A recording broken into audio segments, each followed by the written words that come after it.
2024년 메이저리그에 진출하는 이정우, 그가 어떤 모습을 보여줄지 야구 팬들의 관심은 높아지고 있습니다. MLB.com의 프로그램을 통한 예상 성적은 내셔널리그에서는 타율 5인의 성적을 보일 것이라고 하지만 방심은 금물입니다. 지난해 보스턴과 5년 9천만 달러 계약을 맺고 빅리그 도전에 나섰던 요시다를 비교하면 이정우가 주의할 부분을 읽을 수 있을 겁니다. 실제로 이정우는 인터뷰에서 요시다는 나도 많이 참고하고 있는 선수다. 파워가 있으면서도 삼진이 엄청 적고 볼넷도 많이 골라나가는 정확도가 좋은 타자다. 그런 점에서 보고 배울 것이 많은 타자라 생각한다고 말한 적이 있습니다. 요시다는 일본 프로야구 통산 7시즌을 뛰었고 타율 3할 2푼 7리, 출루율 4할 2푼 1리, 장타율 5할 3푼 9리, 홈런 133개, OPS 0.960으로 압도적인 타격 능력을 과시했습니다. 2022년에는 팀을 우승으로 이끌었고 2년 연속 최고 출루율 타이틀을 수성했습니다. 출루율을 포함하여 OPS, WAR 역시 퍼시픽 리그 타자 1위를 기록하며 일본 야구를 경정했습니다. 일본에서 모두 이룬 요시다에게 새로운 목표가 생겼습니다. 메이저리그 진출이죠. 요시다의 욕망은 이미 국내 리그를 넘어섰습니다. 그러곤 곧바로 구단의 통의하에 포스팅에 돌입했는데 포스팅 첫날 바로 보스턴 레드삭스와 5년 9천만 달러 약 1200억 원의 계약을 맺고 빅리그에 입성했습니다. 그럼 요시다의 실제 성적은 어땠을까? 개막전 4번 타자로 메이저리그에 데뷔 순탄할 것만 같았는데 그런데 요시다에게 위기가 찾아오는데요. 초반 10게임이 지난 시점에서 타율 2할 1푼 6리, OPS 0.680으로 예상과 다르게 부진한 스타트를 끊었습니다. 부진의 가장 큰 원인으로는 갑작스런 타격폼 변화를 꼽을 수 있습니다. 우선 일본 리그에서의 요시다의 타격을 보시죠. 그의 그립 위치는 어깨보다 내려와 있습니다.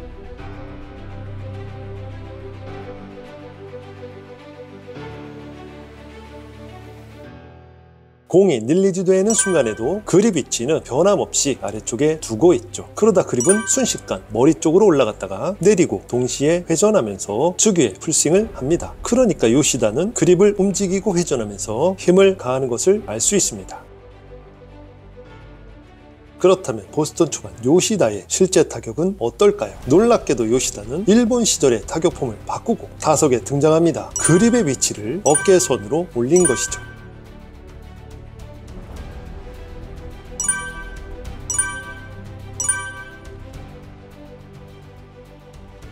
그러면서 타격이 시작되는데요. 그립을 올리면서 회전하는 타격은 여전히 남아있지만 그럼에도 요시다 특유의 호쾌한 스윙에는 어딘가 분명 부족한 부분이 보입니다. 요시다가 새로운 환경에 적응하려다 보니 그러면서 더 잘하려다 보니 급하게 타격폼을 바꾼 마음을 이해할 수 있지만 그게 잘한 결정인지 의문이 있는 건 사실입니다. 오히려 문제를 일으켰기 때문이죠. 실제로 요시다는 메이저리그 데뷔 초반 낮은 타구 발사 각도가 문제라고 지적을 받았습니다. 일본 시절엔 특유의 풀스윙으로 공을 잘 띄우는 타자 중 하나였으나 메이저리그에서는 땅볼 머신이 되면서 공을 띄우지 못하는 모습을 보였습니다. 요시다뿐만 아니라 대부분의 선수는 지난 시즌의 경기 영상을 보면서 문제점을 찾죠. 그리고 그 문제점을 보완하면서 변화를 줍니다. 특히 요시다처럼 데뷔 초반 생각과 다르게 타격이 저조하면 초조해지고 그래서 또 변화를 시도해 보는 것이죠. 하지만 그럴수록 부진에 빠질 수 있습니다. 그래서 야구가 어려운 스포츠라고 말하는 것입니다. 타격폼 변화는 요시다에게 장애물이었던 것 같습니다. 요시다의 그립 위치는 다시 어깨 아래로 내려와 있습니다. 어디서 많이 본 모습이네요. 네, 요시다는 시즌 도중 다시 폼을 바꿉니다. 일본 시절의 타격 폼으로 다시 돌아간 것입니다. 어깨 위로 올린 그립은 다시 내리고 옛날로 돌아왔습니다. 옛날 좋았던 자신의 타격 폼으로 돌아온 것입니다. 시즌 초반 엄청난 대가를 치렀지만 그 후 5월 첫 주 동안 6경기 타율 4할 8리, 출루율 5할 1푼 9리, 장타율 8할, OPS 1.319라는 괴물 같은 스탯으로 아메리칸 리그 2주의 선수로 선정됩니다. 심지어 5월 1일부터 10일까지 헛스윙이 하나도 없는 리그 최고의 타자로 변신한 겁니다. 쯤에서 요시다와 비교되는 이정우를 보겠습니다. 지난해 팀 타선이 리그 최하위였던 샌프란시스코는 KBO를 평정한 이정우에게 6년 총액 1억 1,300만 달러 거액을 안깁니다. 샌프란시스코는 특히 좌타자와 중견수 포지션 선수들의 성적이 저조했죠. 그래서 이정우에게 3할을 기대할 만한 타력, 외야를 안정적으로 맡아줄 수비력을 원하고 있습니다. 그러면서 보스턴의 요시다와 거액의 계약 조건, 양국의 리그를 대표한 야구 실력 실력에서 비교하고 있는 것입니다. 그런데 이 두 선수의 타격 스킬에서 유사함이 있습니다. 이정우와 요시다는 모든 구종을 컨택할 수 있는 타자라는 점이 유사합니다. 뿐만 아니라 최대한 배트를 짧게 내밀고 볼로 스윙은 크게 가져가는 것도 유사하죠. 이렇게 되면 배트에 맞는 면적이 넓다 보니 좋은 타격을 하는 것인데 이 부분도 비슷합니다. 그리고 이정우와 요시다는 어떤 구질이라도 모두 자기 타격 폼으로 쳐내는 타자죠. 상대 투수 공에 대한 적응력이나 변화에 따른 컨택 능력이 모두 뛰어나서 그저 공을 맞추는데 급급한 타자와는 차원이 다른 선수들입니다. 그럼에도 요시다는 왜 좋았던 타격 폼을 버리고 급격히 수정해야만 했을까요? 아무래도 일본 리그보다 메이저리그의 투수 능력이 더 뛰어나고 보니 그에 맞는 짧은 백스윙으로 수정한 듯 보입니다. 그런데 요시다가 더 잘 해보려고 수정한 타격 자세는 자신의 생각과는 다르게 그저 공을 맞히는데 급급한 타격이 되었고, 시즌 초반에는 공을 띄우지 못하고 땅볼 타고만 나오면서 기대에 미치지 못한 타격이 되었습니다. 한데 이 부분에서 이정우에게 시선이 쏠리는 건 이정우 플레이 스타일 때문입니다. 이정우는 만족이라는 걸 모르는 선수처럼 더 잘하기 위해 뭔가 바꾸려는 노력을 하는 선수입니다. 변화를 시도하고 더 잘하기 위해 뭔가 바꾸려고 노력하는 선수죠. 그런 그의 노력이 나쁘다는 것이 아닙니다. 오히려 믿고 맡길 수 있는 선수죠. 스스로 필요한 것을 찾아 노력하는 선수에게 무슨 주문을 하겠습니까?